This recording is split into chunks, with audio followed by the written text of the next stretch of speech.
1 घंटे तक तो मेरी परछाई नहीं हिलने वाली। मैं भी कहीं नहीं जा रहा। भगवान के बनाए हुए विधान से छेड़छाड़ मत कर, नरक में चलेगा।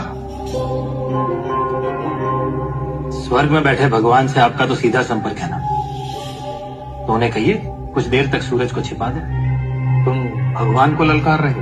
नहीं, उस भगवान पर सिर्फ आपके अधिकार को और आपके बनाए हुए धर्म को।